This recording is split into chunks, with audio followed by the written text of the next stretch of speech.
Bonsoir. Bonsoir. Je vous propose tout de suite de regarder quelques images particulièrement dynamiques en introduction à notre émission de ce soir consacrée à la jeunesse.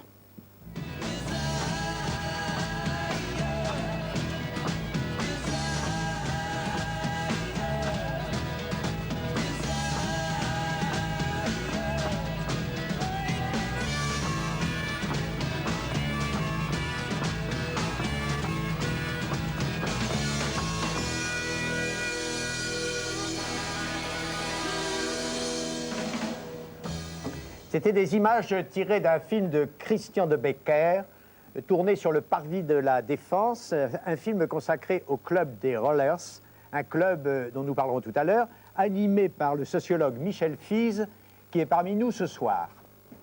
Contrairement à ce que ces images pourraient donner à penser, il n'est pas facile d'être jeune aujourd'hui, c'est bien connu. Et c'est de cette difficulté que nous allons parler ce soir, avec des jeunes bien sûr, mais aussi avec des auteurs qui se sont intéressés à leurs conditions. Parmi ces auteurs, Madame Rita Levi-Montalcini, prix Nobel de physiologie et de médecine, qui nous a fait l'honneur et l'amitié de répondre à notre invitation à l'occasion de la sortie chez Odile Jacob de son livre « Ton avenir », un prix Nobel s'adresse aux jeunes. Personne mieux que le professeur François Jacob, lui-même prix Nobel de médecine, ne pouvait présenter à nos téléspectateurs Madame Levi-Montalcini, et nous le remercions d'avoir bien voulu répondre à notre invitation. Non seulement la médecine, la biologie, la recherche vous rapprochent tous deux, mais aussi une exigence éthique, si je puis dire, que vous avez exprimée l'un et l'autre dans vos livres respectifs. Vous, professeur Jacob, la statue intérieure, le jeu des possibles, la logique du vivant, et vous, Madame Levi-Montalcini, notamment et tout récemment dans un livre que publient les éditions Échelle, La science citoyenne. Alors je demanderai d'abord au professeur Jacob de bien vouloir nous présenter Madame Levi-Montalcini, qu'il connaît bien, qu'il estime, je crois, et qu'il aime beaucoup. Oui, Rita Levi-Montalcini est une scientifique italienne très exceptionnelle. Exceptionnelle par sa vie et exceptionnelle par son œuvre. Sa vie, d'abord, elle a commencé juste avant la dernière guerre sa médecine. Et puis, c'était très difficile de faire sa médecine en Italie. Elle est juive et c'était très difficile de travailler en Italie sous le fascisme. Elle a été obligée de se cacher. Elle n'a pas pu continuer sa médecine. Elle n'a pas pu vraiment faire la médecine qu'elle voulait faire. Et elle s'est tournée peu à peu vers la recherche scientifique. Elle a commencé même, comme elle ne pouvait pas aller à l'université, elle a commencé même par se construire un petit laboratoire chez elle où elle commençait à faire ce qu'elle pouvait en embryologie. Et puis, après la guerre, elle est retournée à l'université et très vite, elle est allée aux États-Unis. Et là, elle a fait une immense découverte. Elle a fait cette découverte en Italie. Elle est allée en Amérique, je crois, après. Un autre chercheur avait constaté que quand on injectait une tumeur dans une... C'était un embryon de poulet. C'était un poulet, vous travaillez avec les poulets. Dans un embryon de poulet, la tumeur était très rapidement innervée et les ganglions qui étaient autour de la tumeur se mettaient à grossir. Et alors, elle est allée aux États-Unis pour exploiter cette découverte. Et elle a travaillé avec un biochimiste qui s'appelait Stanley Cohen, qui a montré que cette tumeur sécrétait un produit qu'il a purifié, qui était un peptide, une protéine, et qui avait un rôle très important pour faire survivre les neurones et pour faire s'étendre les excroissances des neurones. Et c'est cette découverte qui a valu à Mme Levi-Montalcini le Nobel. Qui a valu un prix Nobel à Mme Levi-Montalcini ainsi qu'à Stanley Cohen. J'ai lu sous votre plume, où je vous ai entendu dire que pour vous, dans votre travail de chercheur, l'intuition était au moins aussi importante, sinon plus que la rigueur. C'est bien plus important pour moi. Je n'ai pas beaucoup. Je ne suis pas calée dans la logique, mais j'ai de l'intuition, je pense. Et sur ce chapitre de l'intuition et de la rigueur, est-ce que vous êtes... Oui, je dirais qu'il ne suffit pas d'avoir de l'intuition et de la rigueur, il faut aussi avoir de la chance. Oui. Et que les découvertes, en général, il faut avoir beaucoup de chance pour que ça marche bien. C'est la modestie du savant, là, qui parle. Non, non, non. Madame Montalcini, est-ce que le fait de recevoir le prix Nobel a changé quelque chose à votre vie? Est-ce que vous avez eu le sentiment à ce moment-là d'appartenir à un club très fermé, d'autant plus fermé qu'il n'est pas vraiment ouvert, en tout cas aux femmes? Il y a peu de prix Nobel femmes. Oui, il y en a bien peu. Mais enfin, c'était un grand privilège, mais tout de même, c'était difficile d'être une femme connue, comme je suis maintenant en Italie. Mais tout de même, ça a été très utile, car je me suis dévouée beaucoup aux problèmes sociaux.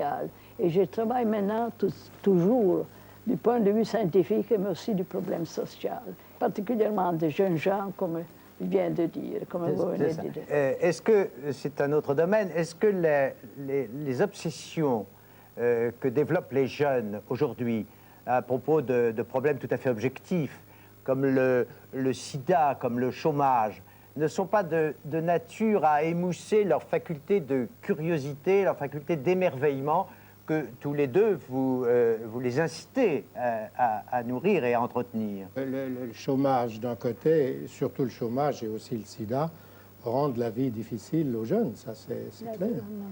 Oui, mais je parlais simplement des conséquences que ces obsessions-là pouvaient avoir sur quelque chose ce que vous soulignez tous les deux de même façon, c'est-à-dire la capacité, la faculté d'émerveillement qu'offre la science. Mais l'émerveillement, c'est pas la science. L'émerveillement, c'est de voir ce qui se passe autour de nous, c'est de voir les étoiles, c'est de voir... moi, je ne sais pas, chaque fois que j'entre au Luxembourg au mois de mars et que je vois des bourgeons qui réapparaissent, je trouve ça absolument inouï, que ça recommence et que ça marche encore. Ça marche chaque fois, tous les ans. C'est extraordinaire. Je crois que la faculté d'émerveillement, évidemment, c'est très difficile actuellement de trouver des postes et d'avoir un bon poste, mais c'est pas ça que je ne crois pas qui émousse la faculté d'émerveillement. Je crois que c'est un autre département.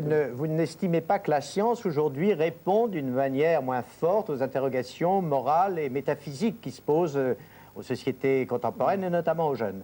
Non? Moi, je ne crois pas. Et quelle réponse apporte-t-elle alors? Je suis de tel avis, Vous êtes du même avis de François. Et quelle réponse apporte-t-elle de nature à entretenir l'optimisme dont vous parlez?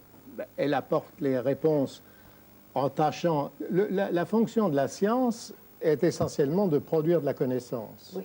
Ensuite, on en fait des applications et la société doit décider de ce qui est bon comme application et de ce qui est mauvais comme application. La science, elle, cherche à produire de la connaissance, cherche à expliquer et à rendre compte du monde qui nous entoure et qui est un monde qui est quand même se retrouver dans ce monde, c'est quand même quelque chose d'extraordinaire de comprendre d'où on sort, d'où on vient, comment on est fabriqué. Et je répète, il y a des choses qui sont absolument extraordinaires. On est tellement immergé dans ce qu'est ce monde qu'on trouve ça tout à fait normal. Mais dire, par exemple, qu'il faut se mettre à deux pour en faire un troisième, c'est quand même quelque chose d'extraordinaire. Et on dit que les chercheurs n'ont pas une durée opérationnelle de vie plus grande que les sportifs, que les champions de tennis, que les champions de ski. Est-ce que c'est vrai cela? Non. Vous faites d'ailleurs la preuve du contraire. Enfin, il n'y a donc pas d'âge pour trouver... Non, enfin, dans mon cas, je suis 86. Je travaille de 5 heures du matin jusqu'à 11 heures de le soir, avec beaucoup d'intérêt, beaucoup de curiosité, et je pense, si je ne suis pas... si je suis pas vaine de dire ça, que je travaille avec le même succès que lorsque j'avais 20 ans. Je n'ai pas de différence, malgré mon âge. Est-ce que Alors, c'est différent des sportifs. Est-ce que je peux vous poser une dernière question indiscrète? Je crois que vous avez toujours refusé le mariage et vous avez toujours refusé la maternité. Oui. Pourquoi? Enfin, vous savez, je suis née dans le commencement du siècle. À ce temps-là, la femme était dans la période victorienne. Lorsque j'étais un enfant, j'aimais beaucoup ma mère, aussi mon père, mais j'étais énervée, car mon père était le patron à la maison, même c'était un homme très intelligent, nous aimait beaucoup, mais c'était la période victorienne. Et j'ai vu que ma mère était toujours soumise à mon père. J'ai dit, je ne peux jamais dans ma vie faire comme ça. À 3 ans, j'ai décidé pas de mariage, pas d'enfant. Avant de rejoindre nos invités, avec vous, si vous le voulez bien, pour parler des jeunes, puisque c'est un sujet qui vous préoccupe, qui vous obsède même, je vous propose de regarder quelques images de l'émission de Michel Field, une émission réalisée en mars 1994, Demain les jeunes. C'est ça notre pouvoir, c'est qu'on est tous ensemble. Et c'est ce dont les gens ont peur. C'est que si on est tous unis, on représente une force réelle. On est une jeunesse qui a été, comment dire, vous nous avez oubliés quelque part, nos parents nous ont oubliés. On refuse d'être une génération sacrifiée, on peut faire d'autres choix. Qu'est-ce qu'il faudra faire pour que ça change en banlieue? Il faudrait qu'on fasse quelque chose, qu'un de ces jours, ça va exploser, il y a tout qui va exploser.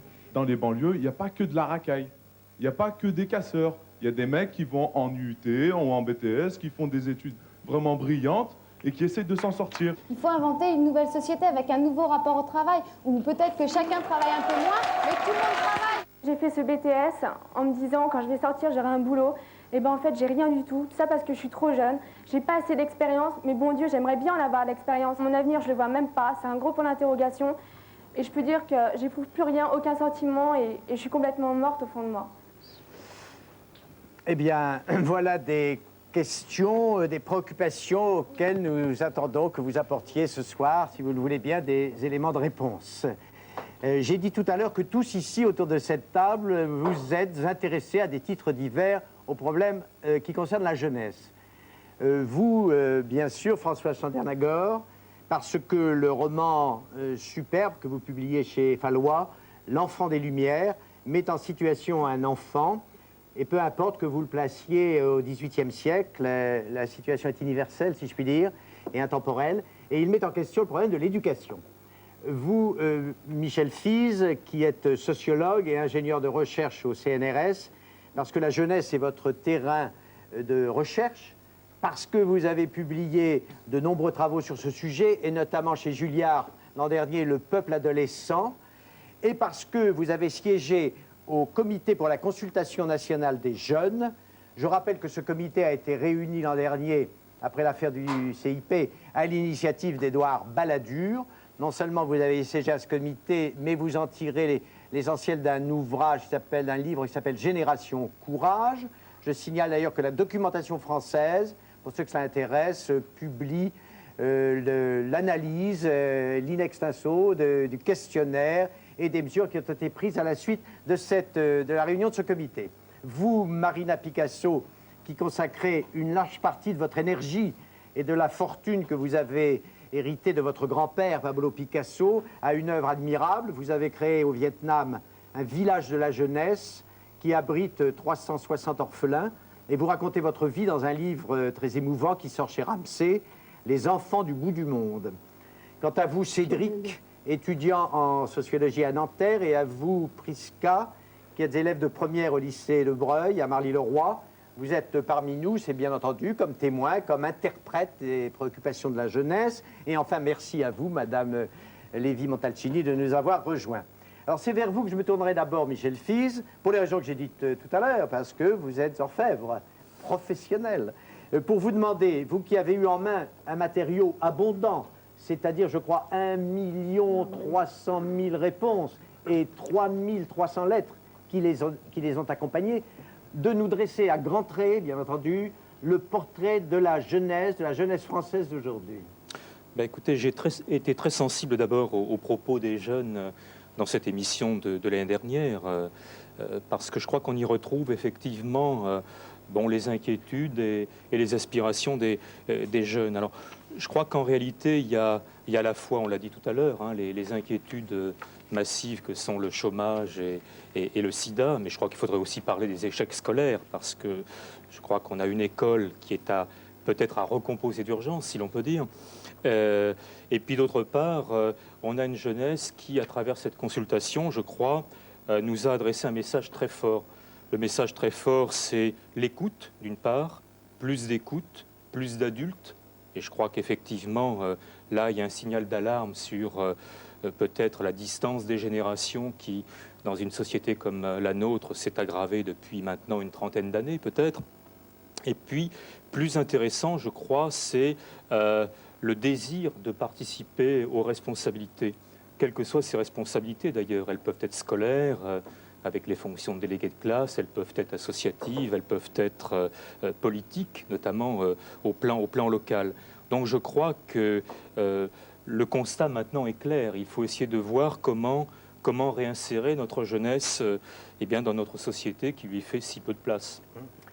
Bien, pour résumer, pour résumer, le problème de l'emploi est prioritaire dans la préoccupation des jeunes. Le problème de l'écoute, hein, ce que vous appelez l'écoute, et peut-être en troisième lieu, le problème de l'école, car je n'ai pas tout à fait la même lecture que vous, mais je ne suis pas spécialiste. Je n'ai pas trouvé aussi négative que peut-être vous le donnez à penser l'opinion des jeunes sur l'école et sur les études, sauf sur un point. Ils reprochent à l'école de ne pas aider correctement les élèves en difficulté, mais pour le reste, on n'a pas l'impression d'un mécontentement total. Est-ce que je me trompe? Oui et non.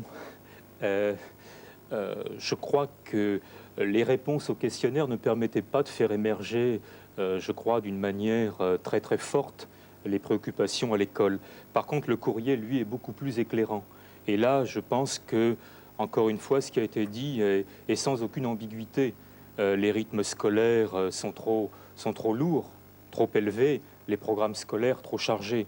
Donc je pense que de ce point de vue-là, le désir est celui d'une école qui permettrait non pas de faire moins, mais de faire mieux, et de vraiment permettre à chacun d'avancer précisément selon son rythme. Oui. Vous considérez le courrier comme un matériau scientifique?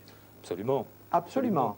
Absolument. Bien qu'il soit minoritaire, mais il n'y a pas une dimension de défoulement dans le fait que 3300 jeunes seulement, si je puis dire, ont répondu personnellement au questionnaire, ont ajouté leurs propres commentaires. Écoutez, il faut prendre tout matériau avec les réserves d'usage. Je crois qu'il n'y a pas un matériau parfait, idéal. Je crois que l'intérêt de l'analyse sociologique, c'est de croiser les matériaux. Donc je pense, et ça a été d'ailleurs ce que nous avons fait dans le cadre de la consultation, il y avait les questionnaires, les lettres, mais aussi toutes les rencontres locales. Et c'est important d'être en face à face, précisément avec des jeunes, pour qui l'écrit n'est évidemment pas toujours la meilleure forme d'expression. Donc les lettres, c'est un outil. C'est un outil, oui. Mais vous voulez un outil d'ailleurs que vous, visiblement, vous considérez avec faveur, et vous vous laissez vous-même emporter un peu par la passion, jusqu'à une certaine complicité, voire complaisance.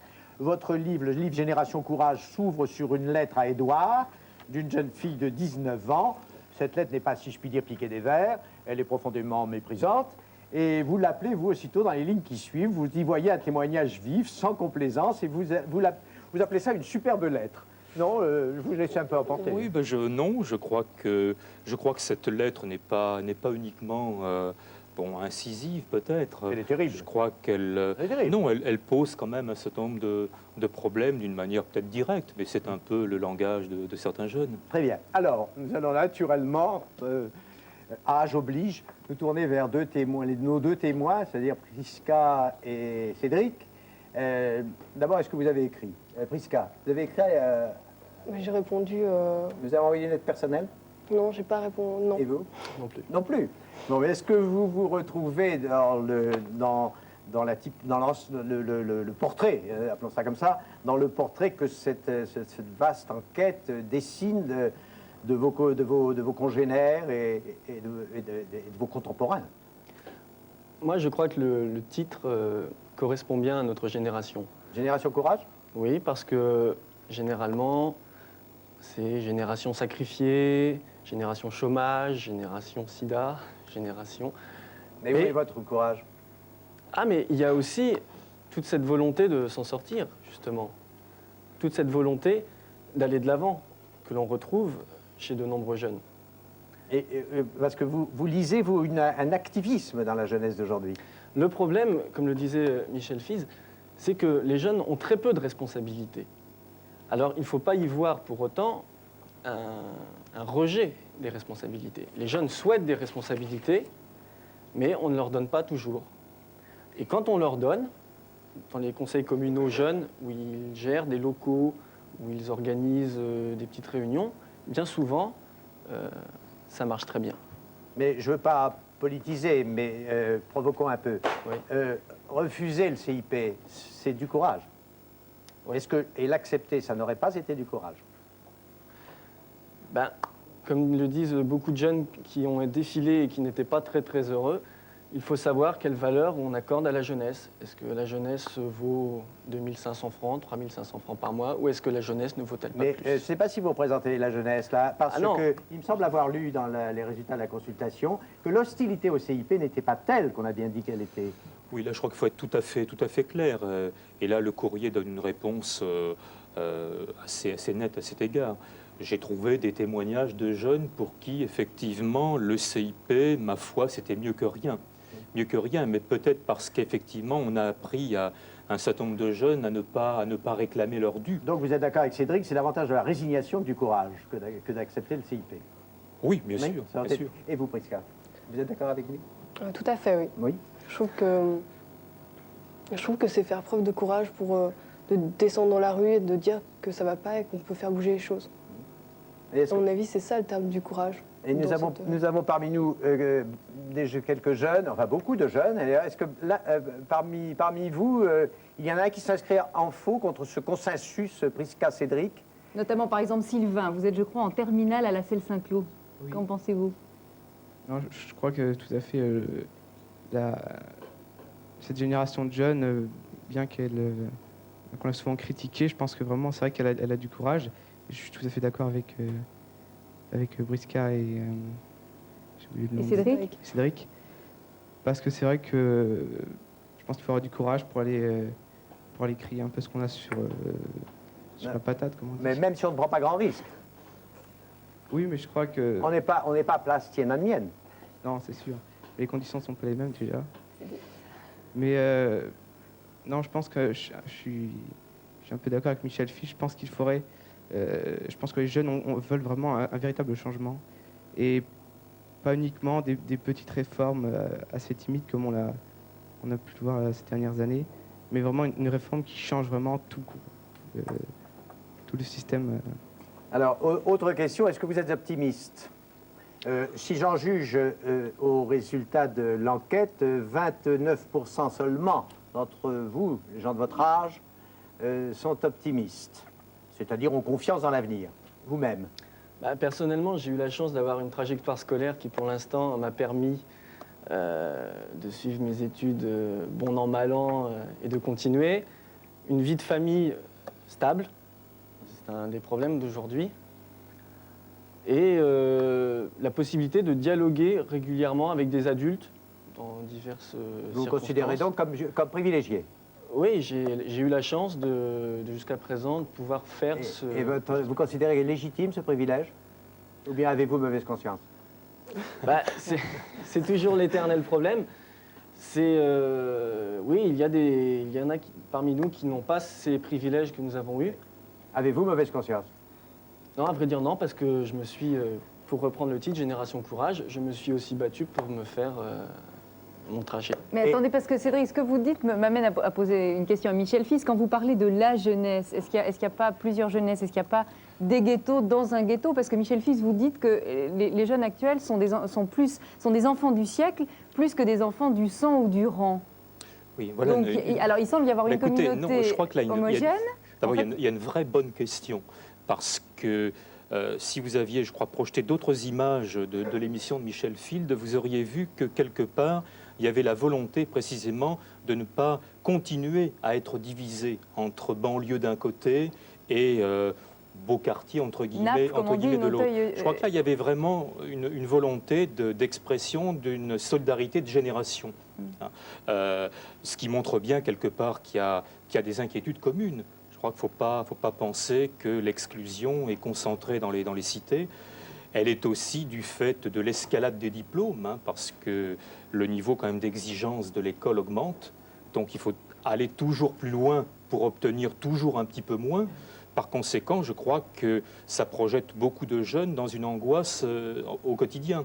Et je crois que l'affaire du CIP a montré quelque part le début d'une conjonction des jeunes, quelles que soient leurs appartenances sociales, qui est évidemment... qui demeure, bien sûr. Je crois que l'un de vous dans le public aimerait intervenir, mais c'est presque le Benjamin. Quel âge avez-vous? C'est Bruno. 16 ans et demi. 16 ans et demi. Je suis tout à fait d'accord avec Cédric, dans la mesure où il y a bien des personnes privilégiées et ça dépend la situation sociale, mais je pense bien que nous ne sommes pas une génération sacrifiée, mais plutôt génération courage. Là, le titre est bien choisi. Et je trouve que le mouvement contre le CIP est là bien une preuve de cohésion sociale parmi les jeunes. Et voilà une preuve de la vitalité des jeunes. Et c'est un réflexe conditionné important. Je crois que ce garçon vous a lu, Michel Fize, parce que vous développez la thèse très intéressante, et certainement juste, selon laquelle sont nés dans les années 60 des phénomènes nouveaux que vous appelez culture adolescente, classe adolescente, solidarité adolescente. Ça m'a beaucoup frappé. Est-ce que c'est un phénomène très fort? Oui. Tout à l'heure, je crois qu'on parlera d'autres exclus, ceux de l'étranger peut-être. Moi, j'ai envie de dire quand même qu'il y a parmi nous une catégorie d'exclus qui est un groupe social, un peu comme on parlait de la classe ouvrière peut-être à la fin du siècle dernier. Ce sont précisément les jeunes. Et quelque part, c'est, je crois, en liaison avec la précédente question, il y a une affirmation quelque part, une volonté d'expression de cette génération qui est en grande difficulté. Bon, il y a le chômage, il y a le sida, il y a les échecs scolaires, bon, il y a les dépressions qu'on retrouve un petit peu effectivement chez les uns ou les autres. Bon, il y a des chiffres, je crois que vous les connaissez, hein, les pourcentages de suicides sont absolument tragiques en France actuellement. Bon, les fûts également. Donc tout ceci, c'est le symptôme d'un malaise qui n'est pas le malaise de quelques-uns, c'est un malaise global.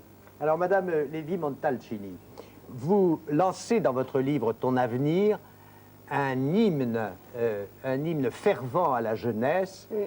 Et vous lui conseillez de ne pas baisser les bras, vous lui conseillez la confiance en elle-même, vous lui conseillez l'optimisme. Oui. Alors ma question est un peu brutale, mais est-ce que ça n'est pas facile pour vous de lancer une pareille objurgation? Vous savez, je pense que l'optimisme est tout à fait obligatoire. Le pessimisme est très stérile et dangereux. Moi, je ne peux pas dire d'être tout à fait optimiste, mais c'est la seule position que nous devons prendre. Et j'ai le bonheur de vivre en Italie, où je suis tout à fait toujours en contact avec un jeune gens, et je vois qu'ils reçoivent le message que j'envoie. Il y a de l'optimisme, et moi, je le suis personnellement. C'est donc l'optimisme considéré comme doctrine de vie. Exactement. Mais vous êtes d'accord avec ça, ou bien vous trouvez que c'est facile à dire? C'est peut-être dur pour notre génération, effectivement, à dire, mais je suis tout à fait d'accord avec madame, il ne faut pas baisser les bras. Ouais. Et vous aussi, vous êtes d'accord? Bien sûr, ce serait des bien. Raisons d'optimisme? C'est un peu dur d'être optimiste, vu que il y a un pessimisme quand même de votre part, hein, de la part des adultes quoi, qui écrase notre génération. On a l'impression qu'à partir des études, il y a un vide, quoi, un trou noir. Et on ne sait pas vraiment si on va pouvoir avoir une famille, une maison, quelque chose de stable qui nous stabiliserait. Et c'est vrai que c'est difficile quand même. Michel Fize raconte l'histoire d'une jeune fille qui se plaignait de la pauvreté des cours de musique dans son école, alors qu'ils étaient très au point. On apprenait, c'est bien, nous sommes ici tous de vieux réactionnaires, on leur apprenait Brahms, Bach, Beethoven, et la jeune fille a dit, mais ça c'est pas de la musique, je veux du rap. Alors est-ce que ce n'est pas vous qui provoquez ce malentendu? C'est une question qu'à un certain âge on est en droit de se poser. Je crois qu'il y a des sensibilités différentes qui s'expriment. C'est pas Brahms ou Bach qui est rejeté, c'est le fait que ça ne soit que Bach et Brahms. Je crois qu'on peut aussi aimer le rap et d'autres formes de musique. On aime le rap et on est optimiste chez vous, François Chandelier-Lagor, puisque c'est pas trahir un secret que dire que vous êtes mère de famille. Moi, pas beaucoup, hein, mais avec 3 fils, oui, on entend beaucoup du rap. Est-ce qu'on est optimiste? Ils sont peut-être en effet moins pessimistes que moi, mes fils. C'est-à-dire que moi, je suis inquiète pour eux. Donc, c'est ce que disait tout à l'heure Prisca. L'inquiétude des parents est sensible et les enfants le sentent. Moi, je suis inquiète déjà, on le disait tout à l'heure, de ne pas pouvoir bien les orienter dans les parcours scolaires. Je suis perdue, je ne sais pas ce qui débouche sur quelque chose ou ce qui ne débouche pas. Moi-même, je ne le sais pas. Mais c'est vrai que je crois qu'on aurait tort d'abord de les laisser parler d'eux-mêmes comme d'une génération sacrifiée, parce qu'il faut savoir ce que veulent dire les mots. Et une génération sacrifiée, par exemple, ça a été celle de mon grand-père, ceux qui ont fait 14-18, qui étaient dans les tranchées pendant des années, qui voyaient tous leurs copains, leurs frères, beaux-frères mourir, etc., qui sont rentrés blessés. Cela était une génération sacrifiée. Vraiment, la génération de 14-18, c'est clair. Je ne pense pas que leur génération soit une génération sacrifiée. Je crois que c'est une génération qui affronte certaines difficultés, peut-être plus grandes que notre génération, mais sans doute moins grande que celle de nos parents ou de nos grands-parents, et que j'aime bien la tonalité génération courage qu'ils se donnent eux-mêmes ou que leur donne Michel Fize, parce que d'abord c'est positif, il vaut mieux considérer le monde sous un angle un peu plus optimiste, et que je crois que certains d'entre eux, en effet, encore une fois, sont moins pessimistes que nous, croient qu'ils s'en sortiront. Alors nous, on se dit, oh là là, ça va quand même être bien dur. Bon. Mais c'est bien, parce que si on ne croit pas ça à 15 ans, à 18 ans, à 20 ans, on est foutu, quoi, je veux dire. Donc ça me paraît bien. Mais il y a des constantes tout de même dans l'éducation un petit peu, disons, intime qu'on donne à ses enfants, parce que dans ce roman, L'Enfant des Lumières, Alexis, qui est un enfant donc du XVIIIe siècle, pourrait aussi bien être un enfant moderne, un enfant actuel du XXe siècle. Oui, à certains égards. Bon, d'abord, il faut dire qu'il y a un parallèle entre la fin du XVIIIe et notre époque. Sur le plan d'éducation, ce sont des époques qui s'intéressent beaucoup à l'éducation. Au XVIIIe siècle, on commence à s'y intéresser, notamment sous l'influence de Rousseau. Nous, ça a été plutôt sous l'influence de Freud. Mais enfin, on commence à se dire que l'enfant existe en lui-même, qu'il faut se demander comment on doit bien l'élever. L'adolescent n'existe pas encore vraiment, et Saint-Michel Fize le montre bien dans son livre aussi. L'adolescent est une catégorie qui apparaît surtout à partir du XIXe siècle. Au XVIIIe siècle, on passe parfois directement de l'enfance à l'âge adulte, notamment parce qu'on entre plutôt dans la vie active et qu'on est moins séparé des adultes. Mais la passion maternelle, c'est quelque chose qui existe très très fort, parce que c'est une famille monoparentale, c'est une mère qui est veuve. Dans le roman, c'est une situation qu'on pourrait dire moderne. Bon, ça arrivait aussi à l'époque par le veuvage, mais c'est une mère qui élève seule son enfant et qui en plus est moderne, c'est pas qu'elle le cherche, mais elle est obligée de subvenir aux besoins de la famille, d'une certaine manière, puisqu'elle a été ruinée et que son mari s'est suicidé. Et donc, elle est obligée d'élever seule cet enfant, sans bien savoir comment le guider. Et là, c'est ce que je disais, un petit peu ce que nous ressentons, nous parents, aujourd'hui, la capacité à les guider pratiquement et surtout moralement. L'impression qu'elle a qu'il y a un glissement d'un certain nombre de valeurs, que le monde qu'elle a connu est en train de glisser, mais elle ne sait pas vers quel monde ça va. Et elle ne l'imagine pas, elle sent bien que les choses bougent. Elle ne peut pas imaginer qu'il va y avoir le tremblement de terre, qui va être la Révolution française. Bon, et que l'enfant qu'elle est en train d'élever, en tenant compte de ce qu'elle sait, elle, de ce qu'elle sait sur les intrigues de la cour, de ce qu'elle sait sur les financiers de l'époque, etc., va vivre dans un monde où il n'y aura plus la cour, plus le roi, plus ces financiers-là, plus rien de tout ça. Et pourtant, est-ce qu'elle l'a armé ou non pour un avenir qu'elle ne connaît pas? Elle l'a mal armé, parce que c'est, n'est-ce pas? Parce qu'elle l'a trop aimé. Mais je ne sais pas si c'est pour ça, non, je n'ai pas l'impression que ce soit pour ça, c'est parce que c'est un enfant particulièrement doué, et il a dépassé d'une certaine façon le rêve de sa mère. Il était assez doué pour être, vous le dites, pour être à 8 ans, il devait déjà une véritable petite canaille. Il n'avait donc pas besoin d'être élevé par sa mère selon des principes et selon des vertus et des valeurs traditionnelles, n'est-ce pas? Ce qui est un procès, finalement, que vous faites de l'éducation familiale. Non, mais c'est-à-dire que là, on retomberait sur un débat qu'on voit d'ailleurs dans le livre de Rita Levi-Montalcini, c'est-à-dire entre l'inné et l'acquis. Effectivement, un enfant, comme je le dis, n'est jamais une cire vierge, n'est jamais de la pâte à modeler, hein, c'est pas vrai. Il naît avec déjà une personnalité. Bon, alors, quelle est la part de l'éducation et qu'est-ce qu'on va entraîner comme changement par l'éducation? Bien sûr, certaines choses. Et nous savons en particulier que les enfants qui n'auront pas reçu d'amour dans leur enfance, un minimum d'amour, qui vont rester abandonnés dans des pouponnières, etc., comme on le voit, et bon, ça, Marina Picasso l'a très bien senti et montré, c'est vrai qu'un enfant comme ça ne va même pas pouvoir développer ses facultés d'intelligence. Donc ça, c'est important de l'aimer, de lui parler, etc. Mais au-delà de ça, les principes qu'on va essayer de lui enseigner, ça prendra ou ça prendra pas. En tout cas, ça prendra pas de la même façon sur tous les terrains. Alors là, cette mère se fait beaucoup de soucis, en effet, pour son fils.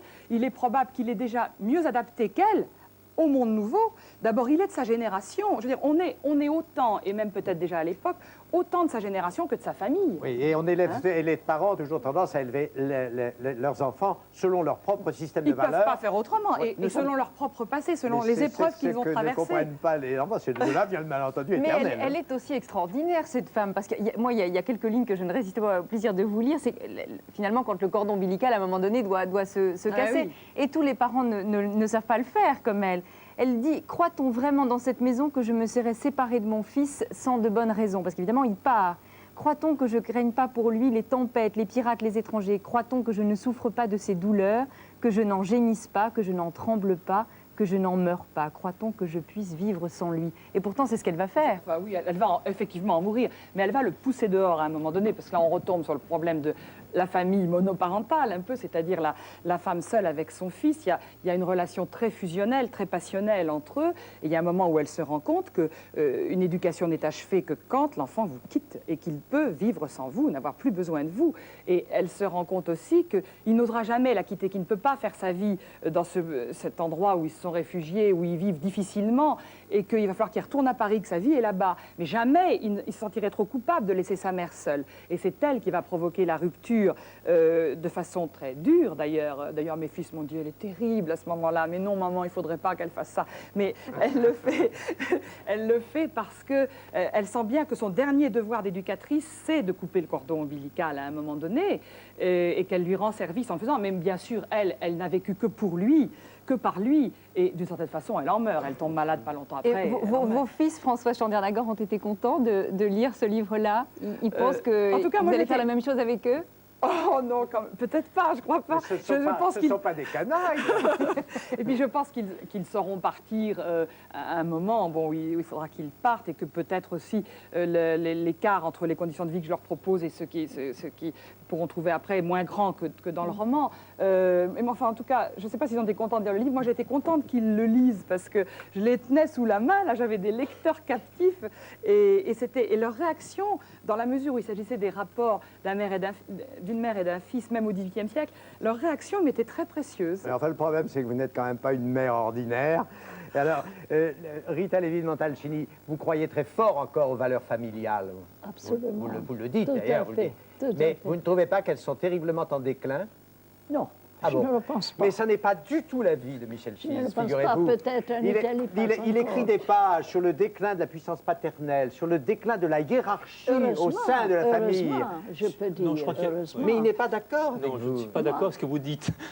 Ah bah, vous voulez que je lise des passages entiers de votre livre, Le peuple adolescent? Non, je crois qu'il y a deux choses. Quand on parle de la famille, en réalité, on fait presque toujours une confusion entre la valeur famille et l'institution familiale. Oui. Le réseau, encore une fois, des relations des uns ou des autres. Parlons d'institution, si vous voulez. Ah voilà. Parce Alors, que ça a quand même beaucoup plus de poids que la valeur, n'est-ce pas? Absolument. Alors, la valeur se porte bien, mais elle s'est toujours bien portée dans les sondages depuis 30 ou 40 ans. C'est comme je le courage. pense que l'institution subit effectivement un certain nombre d'assauts parce que les elle parents... n'est pas de main morte. Et d'ailleurs, oui.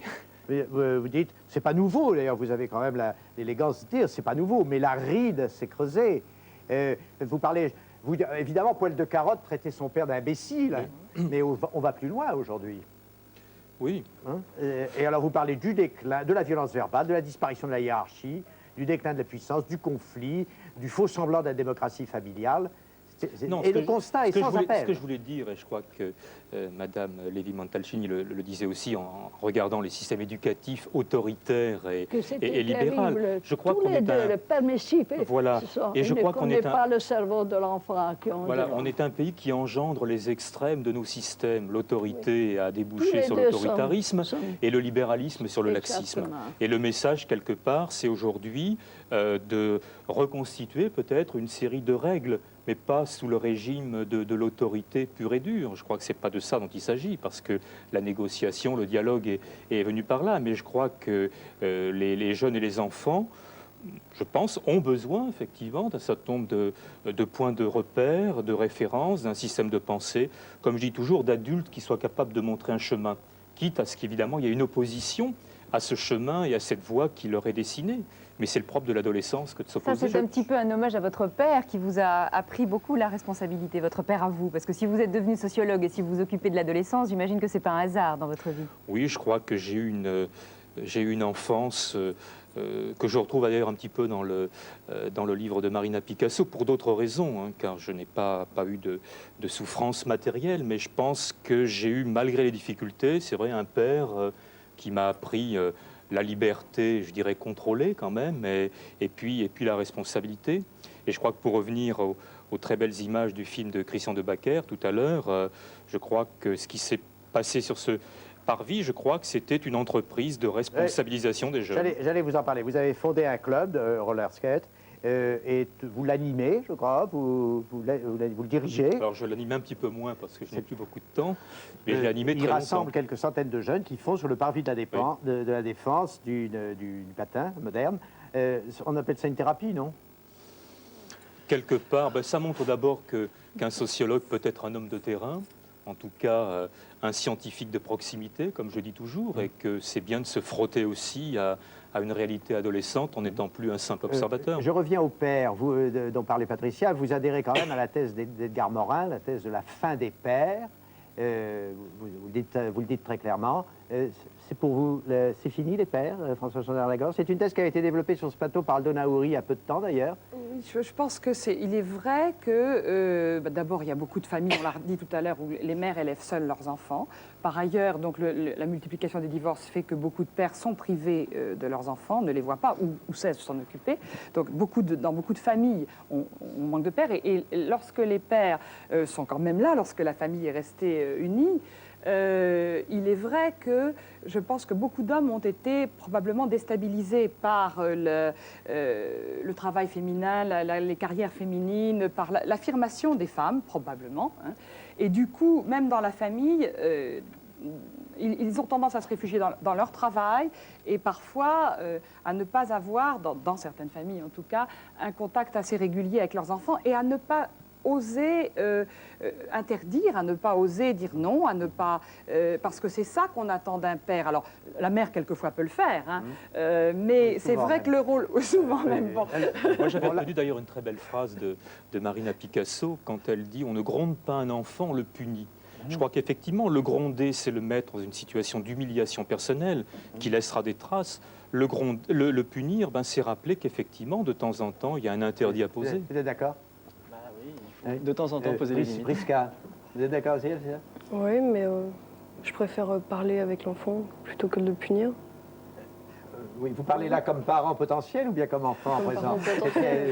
Il ne faut pas mélanger les gens. Comme parent vous potentiel. choisissiez votre personnage. Hein. Mais moi, je vous parle comme enfant d'une famille. Vous n'avez pas eu de problème particulier? Ah non, pas du tout, non. Mais vous êtes tous des privilégiés, finalement, vous êtes de mauvais témoins.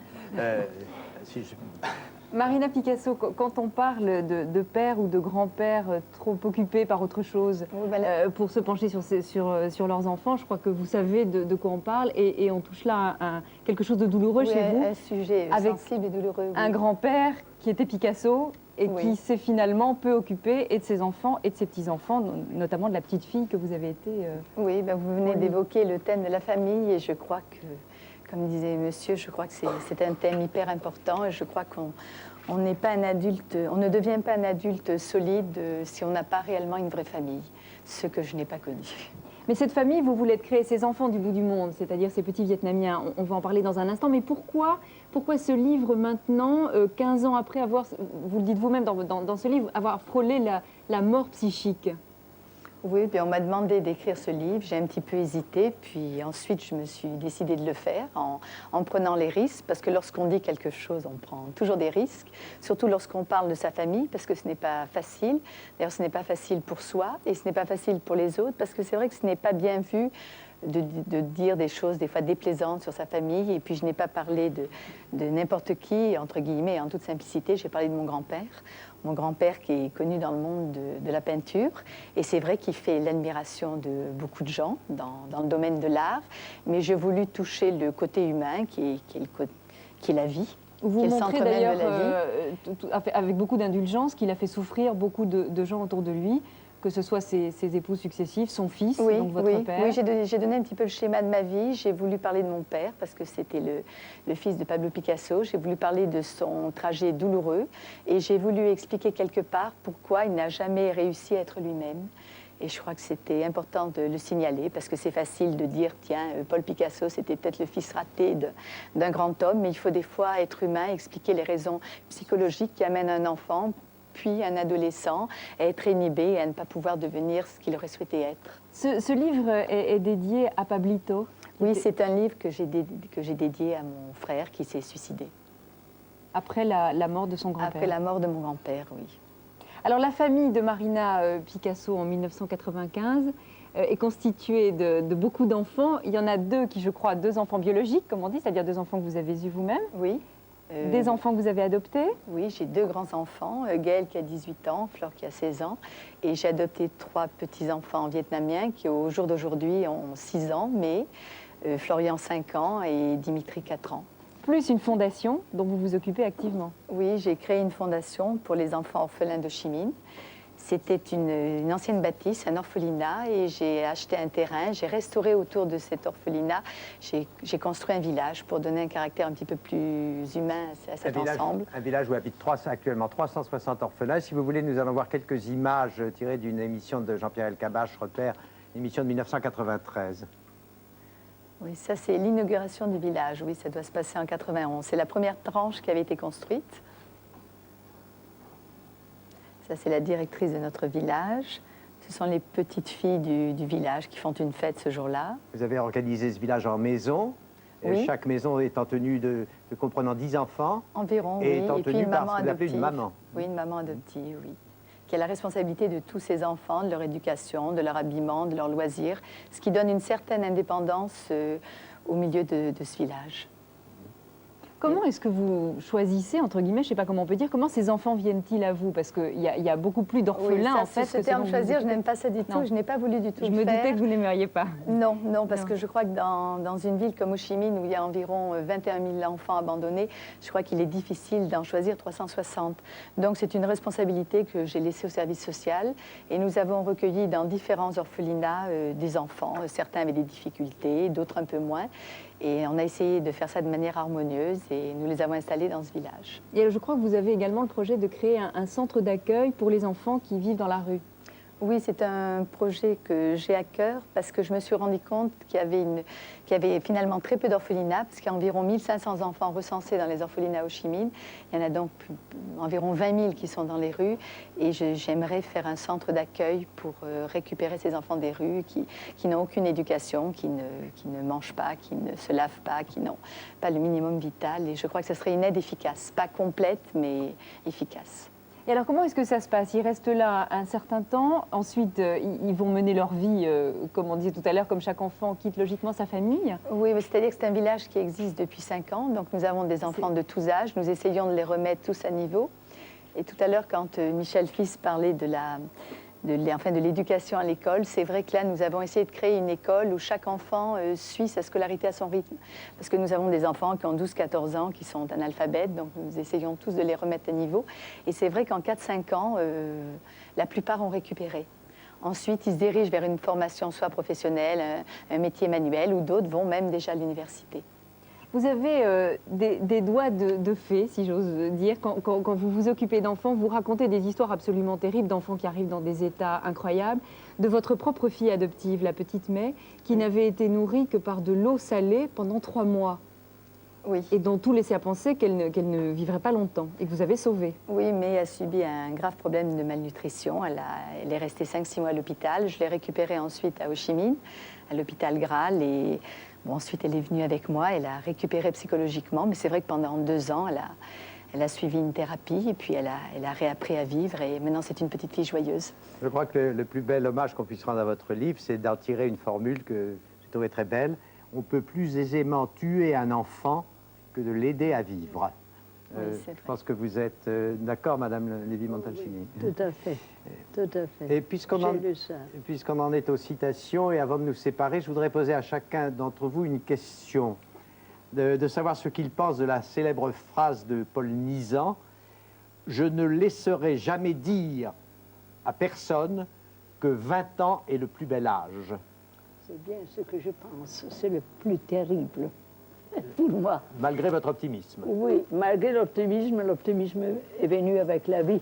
86, c'est beaucoup mieux que 20, pour moi. Oui, c'est donc bien un optimisme raisonné. François Chandernagor. Oui, c'est curieux, moi qui suis plutôt pessimiste en général, je suis en désaccord total avec la formule de Nizan et je considère que malgré tout, 20 ans, ça a été le plus bel âge de ma vie. Il y a quelque chose de malade de Brenne chez vous. Peut-être. Michel Fives. Je crois assez que c'est effectivement un âge peut-être difficile, surtout quand les conditions sociales sont problématiques comme elles le sont aujourd'hui. Marina Picasso. Mais pour moi, personnellement, Oui. ça n'a pas été un bel âge. La réponse. Mais je pense que c'est quand même bien d'avoir 20 ans et on a toute la vie devant soi, il faut rester optimiste. Alors bien sûr, à vous deux. Moi, je partagerai l'avis de Madame Chandernagor. J'ai 22 ans, si j'en avais 2 ans de moins, ce serait pas plus mal. Ça fait plaisir à entendre. Et vous-même, Prisca? Moi, je trouve que 20 ans, c'est un âge difficile parce qu'on est fragile à l'intérieur, bien que on dise qu'à 20 ans, tout est possible. Non, à 20 ans, on est fragile, on n'a pas des périodes de réussite intérieure, enfin personnelle, scolaire ou dans le secteur amoureux, pour pouvoir contrebalancer les coups qui nous arrivent dessus. Voilà. Oui. Et puis, qu'est-ce que veut dire le plus bel âge? Ouais. En complément de notre conversation, je voudrais signaler 2 livres, les œuvres de Bruno Bettelheim, tout à fait en rapport avec notre conversation de ce soir, qui paraissent dans la collection Bouquin chez Lafon, et une biographie du même Bettelheim de Nina Sutton aux éditions Stock. Je vous remercie de nous avoir suivis ce soir. Merci à vous. Notre prochaine émission aura lieu samedi prochain, c'est-à-dire dans 4 jours. Elle sera consacrée à l'Inde, au retour de faveur de l'Inde dans nos sociétés occidentales. J'espère que vous serez avec nous samedi soir. Merci, bonsoir et bonne nuit. Bonsoir.